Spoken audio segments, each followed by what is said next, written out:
Hey y'all, as you can hear, I'm playing some Pretty Willy. Lay your body down, getting the mood going. Cause we about to get into some real shit in just a moment. Let me go ahead and pause this. Hey everybody, welcome to the Low Show. As you know, it's about to go down. Like I told y'all in my sneak peek, it's gonna go down tonight. First and foremost, let's talk about some shit that's happening right now in Cleveland.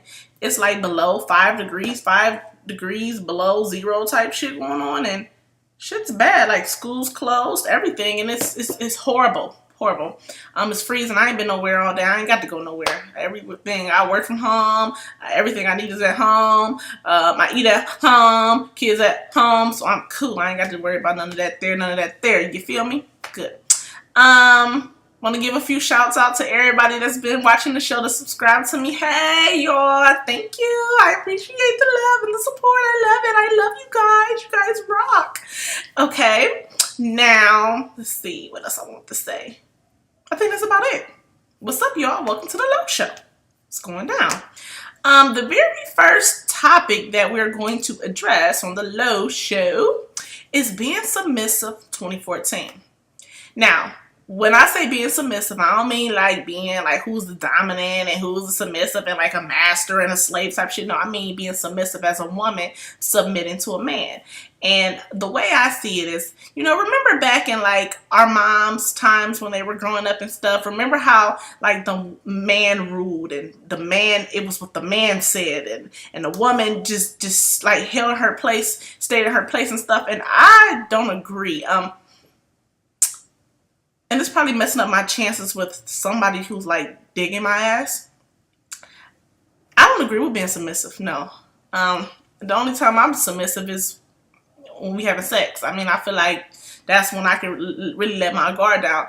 But as far as me being submissive, I don't know how to be submissive in a relationship. I respect my guy, but as far as being submissive, I'm not submissive. And do I feel like every woman should be submissive to a man? I'm not trying to run nobody else's relationship, but me personally, no. I'm not. Loretta's not going to be submissive, and that's the problem that I've come across with my exes. They all said the same thing. You want to wear the pants in this relationship, and it's not about wearing the pants, but I'm not going to give you the ability to rule over me and to tell me and to run me. And when I think of being submissive, I mean, to me, it means running me. And this all stems back from when I was in high school. I was bullied. Okay, so I didn't really have a voice. Now that I have a voice, I'm not going to give a person that right to take it from me. No, absolutely not. So as far as being submissive, I don't feel like a woman should be submissive. I feel like there should be an equal, meeting place. As far as men being submissive, I don't like that either. That's who wants a weak ass man, not me. If I know that I can walk all over you, I'll go do do do do do do. Like I will walk all over you. That's what happened. And no, it's going to be a bad situation. Not for me, but for you, because it'll just be bad. I'll stop it like that. So, to sum that up, being submissive 2014, not me. All right. The next topic, social networks and relationships. Do I believe that a relationship can work while you're on social networks? Yes. And I'll tell you why. People have the misconception that social networks ruin relationships. No. People on social networks ruin relationships. As long as you're in a committed, loyal relationship, faithful, there's no reason for you not to have a social network. And I mean Instagram, I mean Facebook, I mean Twitter, I mean those kinds of things. Yes, it's cool to have a social network. And I feel like people abuse that right, and that's the problem with social networks and relationships. Do I feel like you should supposed to put on Facebook who you're in a relationship and who you're married with? Yes. Why are you hiding that? Any man or any woman tell you, oh, we ain't got to put it on Facebook that we're in a relationship, they on some bullshit, because they're hiding something. So that's your first red flag. You be like, chunk the deuces at them, that bitch or that nigga, because they ain't right. So social networks don't really ruin relationships. Now Instagram is a different thing. Instagram plays on a man or a woman's insecurities. If they happen to go through your history and they see that all you like is a certain person's pictures, then they feel like you like them. And I can see where that can be a problem. However, Instagram doesn't have to be that way. You can just post pictures. Like me personally, I was in a relationship with a guy, and I didn't mind him being on social networks or anything like that, because in my mind, like a dummy, I trusted him.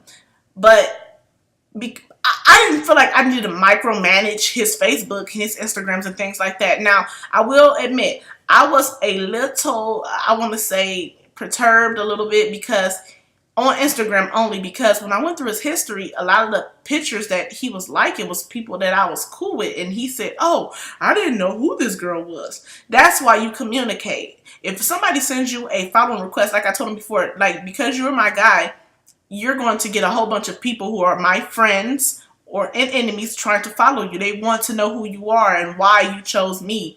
And that's what happened. And he would they would follow him, and he would just go through, and I'd be like, I went to school with her. Like, why? Come on now, you make me look bad.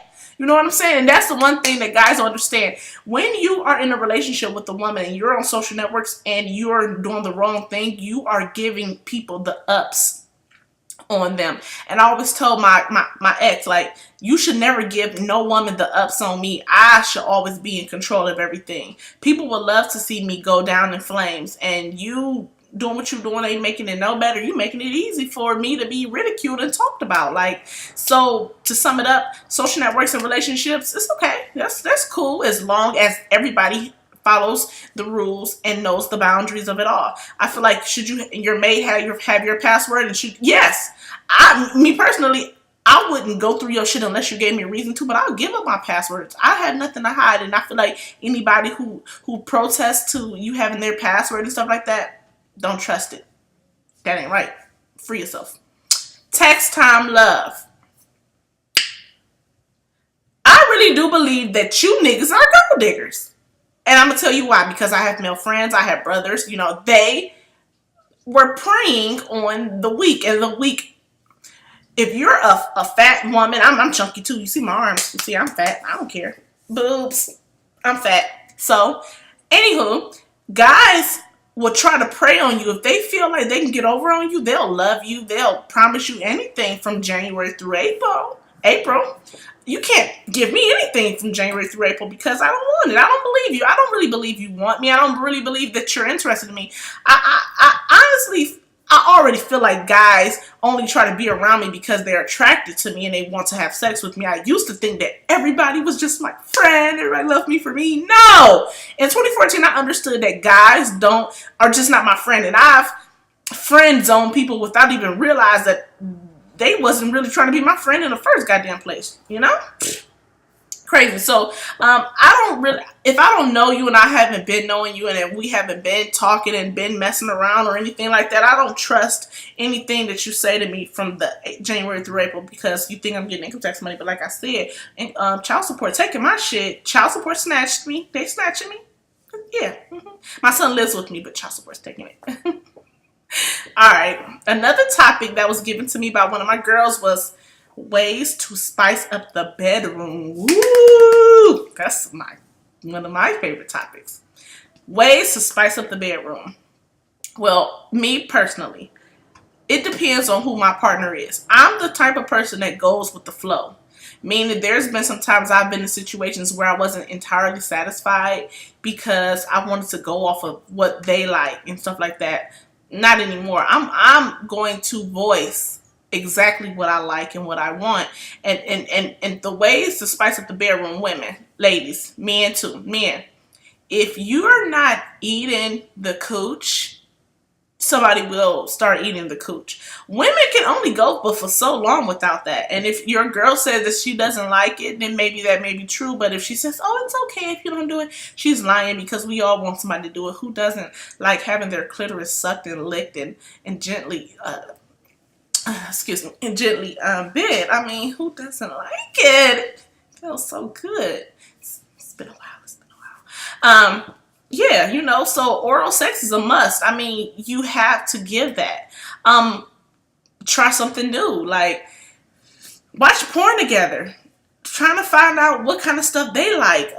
Ask questions. That's the best way. And find out what, hey, I'm into this, are you into that? Oh, no. The worst they can say is no. And if they look at you like you're crazy and you weird, it's only sex. So, ask them, what would turn you on? Or look at porn together. Or go to sex stores together. That's a fave. Ways to spice up the bedroom, definitely keeping it fresh. Doing different things together, like role playing, kind of sort of get into that, name calling. If they like biting, smacking, you just don't know. Nope. I don't think there's one person in this world that just loves straight sex, like, oh, let's just missionary type shit. No, try different positions. Just have fun. Like, sex is the best part of the day. I would love to wake up fucking and in the middle of the day fuck, and at night fuck, and then later on at night fuck, and then early in the morning fuck again. Like, I would love to just fuck, and because it feels so good, and it's just so good, and it's just so good, and I can't stop thinking about it. Anyway, so yeah, those are some different ways to spice up the relationship. Also, and if you're a woman and you're bi-curious, implement having threesomes. And if you're a guy, it's interesting to see how that goes. Not trains, not two guys and one girl. No, two girls and one guy. Try something like that, and just play with it. Just you gotta the main part on how to spice up the bedroom is one thing that gets that going. That's communication. If y'all can't communicate, there ain't nothing to be spicing up. You need to be packing your bags and getting the fuck out. Now, last but not least, this one was really funny. How to keep the Coon Coon Pie Edible.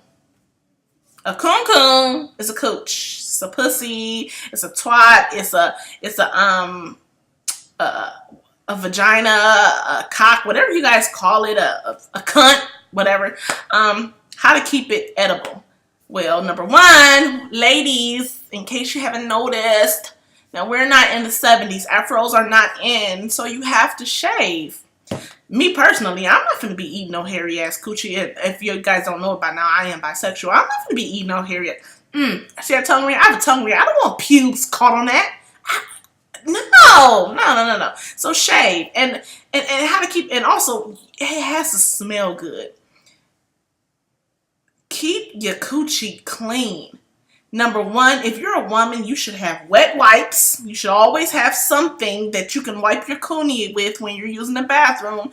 Not just tissue, but something to moisten it up to keep it fresh. Those deodorant sprays are good too, especially if you heavily sweat. It keeps you cool down there. Soap and water is the best thing to keep the cooch clean. And also regular pap smears. If you have multiple sex partners, the best thing that you want to do is make sure that, number one, they're using protection. And number two, if you guys are having unprotected sex, you have to go and get yourself checked out. That will definitely keep that coochie edible and smelling good and tasting good. And it won't get you any bumps and mumps and mountains down there. You can keep everything fresh by just taking care of yourself. So that concludes the Low Show. These topics was pretty fucking dope. I got something else coming for you. The next segment is the questions and answers. It's called the Ask Low. Excuse me. As far as Low knows. That's the segment. So where you guys ask me questions and I answered. I got 10 good questions. It's about to be coming to you live. So check me out. Thank you guys for watching the show. It was definitely my pleasure talking with you guys. Check me out. Click the links. Stay connected with me. Remember, add me on Facebook. Loretta Stay Keeping It 100. You dig? You can go to my channel, www.youtube.com/Watch the Low Show. And you can keep in contact with me. Subscribe and see you soon.